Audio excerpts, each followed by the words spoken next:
day 2 of the men's lacrosse NCAA tournament, and we couldn't have asked for a whole lot more yesterday. Couple of thrillers, an entertaining nightcap in which the reigning champs won on the road, and now today we start in College Park, where the undisputed #1 team in the country, the undefeated Maryland Terrapins, host the Vermont Catamounts, who meet in the upper part of the bracket, and the winner will get the back-to-back reigning national champions, Virginia, next weekend. Lethal, so many weapons, exquisite passing, and as you talked about when we chatted with John Tillman this week, it's egoless lacrosse. A stop by Cornell on the Keegan Kahn bid, and now a ground ball picked up by Vermont. A look at Logan McNaney. He has been steady. He has ice in his veins, is what John Tillman said to us this week. As Vermont gets settled in here, they want to play in the 6-on-6. They don't think they do a great job in the middle of the field. They want to slow things down, get everyone involved, and get great shots versus Maryland. We told you about 44, McConvey. This is 46, Liam Lemos trying to go short side on McNaney. And the ground ball picked up by Bubba Fairman. Yeah, you were happy to see where he landed. A free agent in the player pool. The Redwoods picked him up. Excited to get to camp with him coming soon. Cornell picked up the ground ball off the Maryland turnover. Cornell will be aggressive coming out of the crease. Now Vermont sets up shop again. Get around on that first go. Probably no better group of short sticks in the country than what Maryland's got. Shot clock below 10, and a big stop, McNaney on Brock Haley. Those are the opportunities Vermont wants, but McNaney got a steal there. Or, excuse me, Haley. He's back home in California in the fall. Part of a loaded midfield for the Terps. Wisnauskas stopped by Cornell. And off the ricochet, it belongs to Vermont.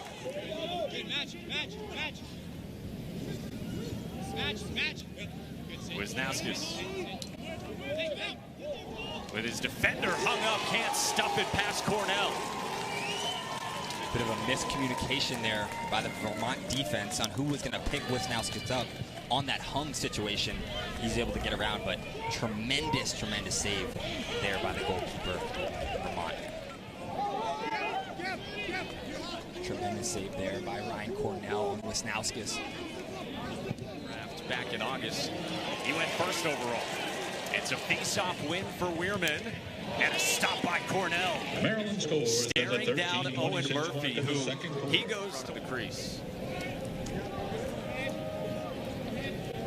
DeMayo on the interchange. It's Maltz. Back up top, DeMayo. 5v4 situation for Maryland. Smith gives it up. Wisnauskas can't get it past Cornell, who got a piece of it, and then it hovered right near the goal line. Cornell is the only reason right now that this game isn't about 8-9-1. Credit to him. Fifth-year senior from Connecticut. He's still the only Under Armour All-American in this Vermont program, as Chris Fikes pointed out to us. And it was a few years ago when he was pushing Nick Washuta during and after Washuta's All-American season. Tremendous save by Cornell, just matching stick for stick with Logan Wisnauskas there. Through a quarter and a half. 6 feet, 240, and a denial by McNaney from the sharp angle. Geppert runs in transition for the Terps. Zapatello scores!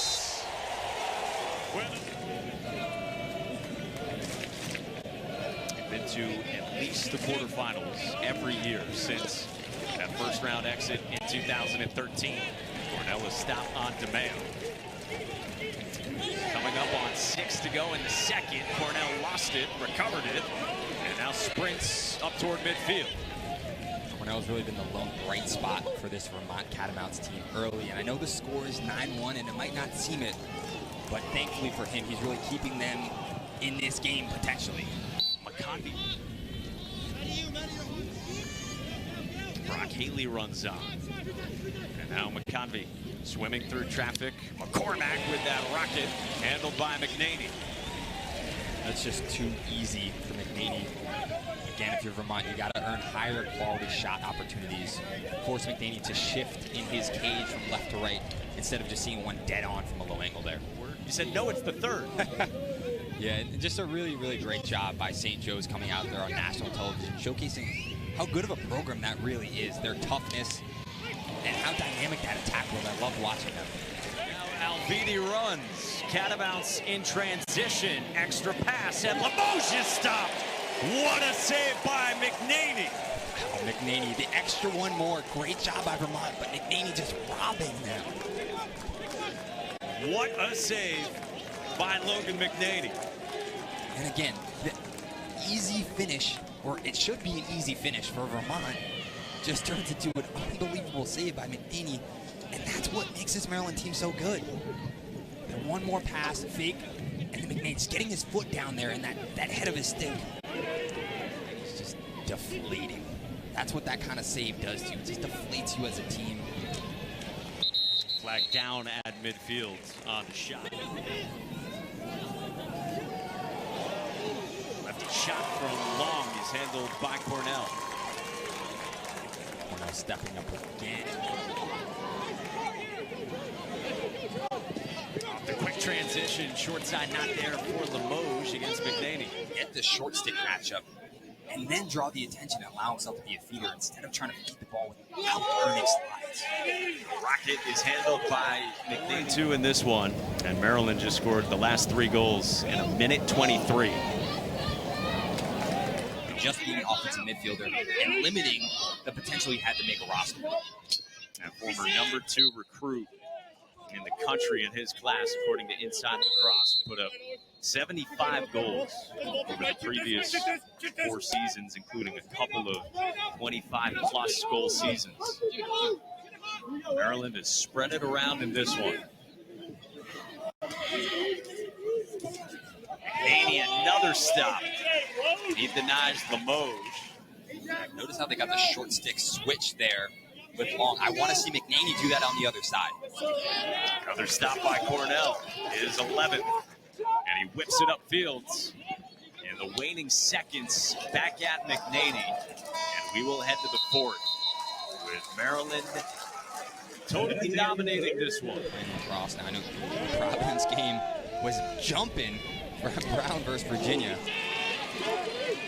Just shows really the growth of the sport. And credit to the PLL for really igniting a lot of that on social media.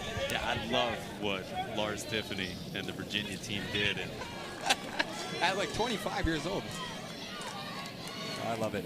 Brock Haley is denied by Morris, who starts the quick outlet up ahead. Nice catch in transition. Man up for Vermont. On a skip, nice catch by Klosterman. Feeds it back. McConvey is stopped by Morris. And McConvey is still shut out in this one, 0 for 6 shooting. Morris and McNaney just carbon copies of each other. Just even the way that they save the ball. Just make it look so easy. How Maryland stacks up with Virginia. Let's take another look at the stop on McConvey. What strikes you first? Rather lose to them early and then see them in the NCAA matchup. Another stop on McConvey against Morris. Any healthier. He had 2 and 2 also. Yeah, you saw him kind of limping around throughout that game on that hamstring. Give him another week. Princeton in the late 90s. That goes wide of Morris. About 2.5 in 1976. Won that game 22-11. Morris, his outlet up ahead. Yeah, and this is a small thing. I think the difference. It's a 16-goal margin, the biggest margin of victory for Maryland in tournament history, shattering what was done back in 1973. Utter dominance here today for the Terps.